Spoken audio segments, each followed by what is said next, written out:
Hello student, let us read the question. Two persons standing on a frictionless surface throws a ball back and forth. So which statements is true? Okay, so more than one statement can be true also. We need to check. First statement is the interaction mediated by the ball is repulsive. Second statement है if we film the action and play the movie backward. ठीक है, means पहला वो कह रहा है कि जो इंटरेक्शन है बॉल के द्वारा वो रिपल्सिव है, मीन्स दोनों जो पर्सन्स हैं वो एक दूसरे को क्या कर रहे हैं, दूर जा रहे हैं. तो इट लुक लाइक कि ये एक दूसरे को रिपेल कर रहे हैं. अब सेकंड स्टेटमेंट बोल रहा है कि अगर हम फिल्म बनाए इसकी और प्ले उसे प्ले करें लेकिन in the reverse direction, movie in the backward direction, the interaction appears attractive. Third statement है the total momentum of the two person and ball is conserved. Fourth option is the total mechanical energy of the two people is conserved. Okay, so let us try to solve the question. Key concept यहाँ use होगा Newton's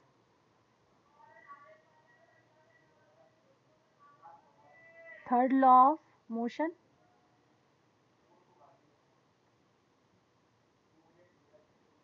and law of conservation of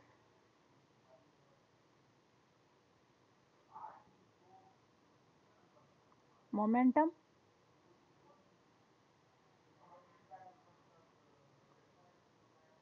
आप देखेंगे क्या कहा है, हमें बताया गया कि दो पर्सन्स हैं. ठीक है, so this is person A and this is person B. Okay, they are standing on a frictionless surface. तो क्या है यहाँ पर, है ना, इनके चलने में किसी तरह का फोर्स जो है, ठीक है, अप्लाई नहीं हो रहा है, फ्रिक्शनलेस सरफेस है तो, है ना, तो नेट फोर्स जो है इनको आपस में ही ये शेयर कर रहे हैं. Two person standing on a frictionless surface throw a ball back and forth. अब क्या कर रहा है, सपोज ए ऑब्जेक्ट ने जो है बॉल को थ्रो किया. ठीक है, सो बॉल इस तरह से मूव करके बी पर्सन तक आएगी. ठीक है, जब ए ऑब्जेक्ट बॉल को थ्रो करता है तो सपोज वो F1 फोर्स लगाता है इन थ्रोइंग द बॉल. तो as a result of Newton's third law of motion कि हर एक्शन का इक्वल एंड अपोजिट रिएक्शन होता है, तो एक माइनर अपोजिट डायरेक्शन में. ठीक है, if F1 force is in forward direction so one force will be acted on the person in backward direction. ठीक है, which is equal and opposite. So minus of F dash 1 works in the opposite direction. Due to that, उसके कारण ये जो person है वो थोड़ा सा क्या हो जाता है, पीछे की ओर शिफ्ट हो जाता है.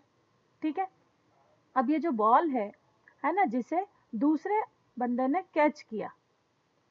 ठीक, सो इम्पल्सिव फोर्स के कारण वो क्या करेगा, इस बॉल को अपने हाथ की को पीछे ले जाते हुए क्या कर लेगा, कैच कर लेगा. ठीक है, तो इम्पल्सिव फोर्स टाइम, क्योंकि वो टाइम का इंटरवल बढ़ा रहा है तो उससे इम्पल्स बहुत ही कम फील होगा, हर्ट बहुत ही कम होगा, और जो फोर्स है, ठीक है, उसका इम्पैक्ट जो है वो क्या हो जाएगा, कम हो जाएगा. लेकिन इस बार अब क्या होगा सेकेंड राउंड में बी जो है वो बॉल को थ्रो करेगा इन फॉरवर्ड डायरेक्शन. ठीक है, यहाँ पे हम सपोज कर लेते हैं कि ये जो डिस्टेंस है between A and B is D.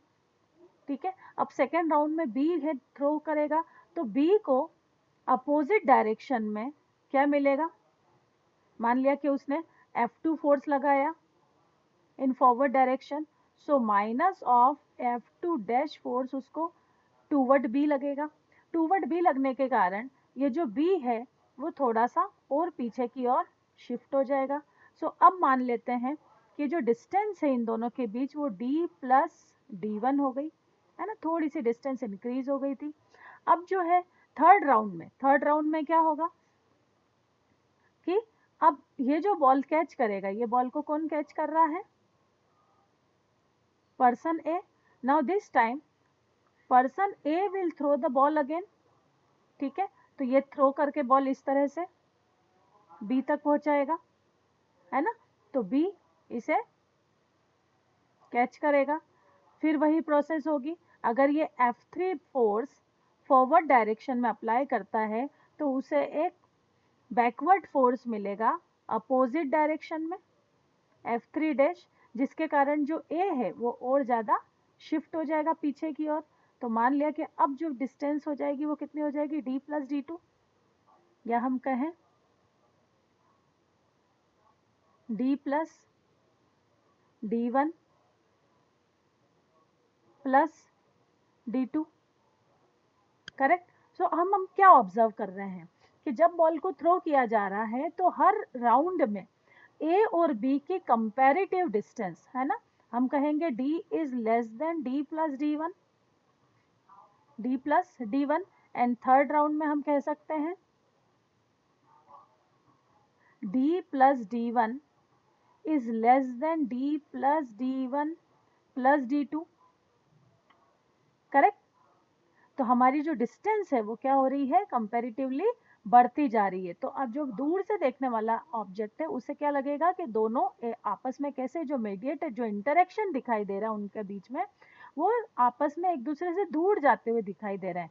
सो ये इंटरेक्शन उनके बीच में कैसे दिखाई दे रहा है, repulsive. So this statement is true.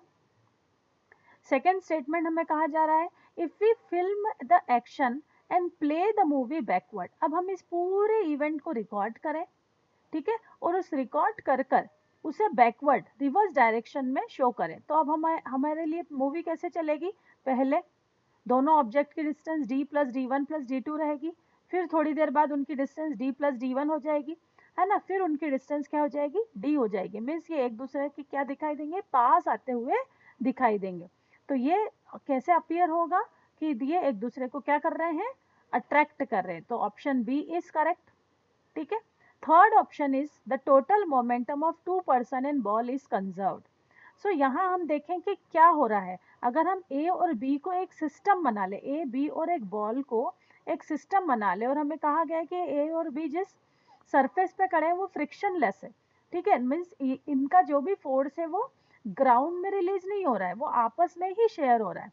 तो अगर ये एक सिस्टम है तो यहाँ पर जो फोर्स अप्लाई कर रहा है ए, है ना, तो ये इंटरनल फोर्सेस कहा जाएंगे, है ना, पर्सन ए, पर्सन बी और बॉल, ठीक है। मैं आउटसाइड द सिस्टम कहीं से भी कोई एक्सटर्नल फोर्स अप्लाई नहीं हो रहा है। तो हम कह सकते हैं थर्ड ऑप्शन के लिए कि F external is equals to 0, और अगर M external is equals to 0 है तो जो मोमेंटम है ना, PI बिफोर कोलाइजन, ठीक है, is equals to momentum after collision होना चाहिए। That means momentum is conserved,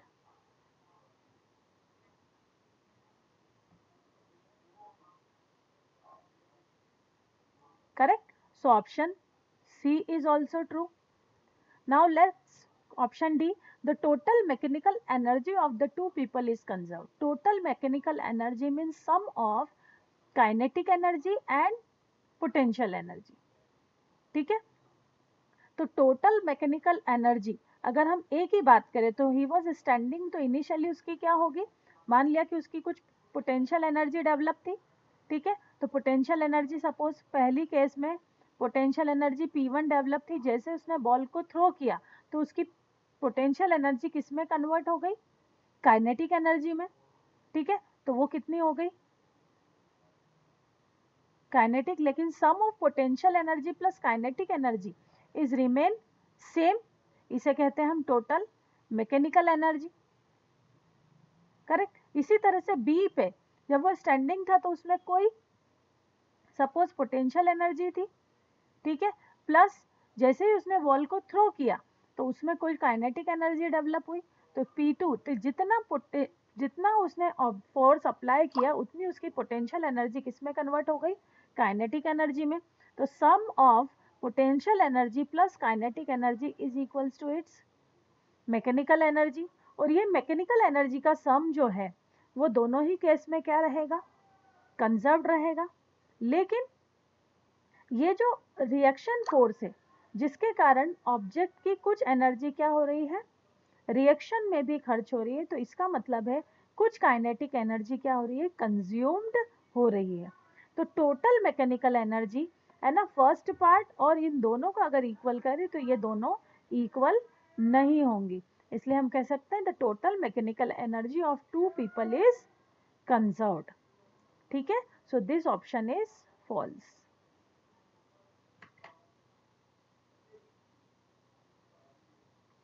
So I hope this is clear to you. Thank you.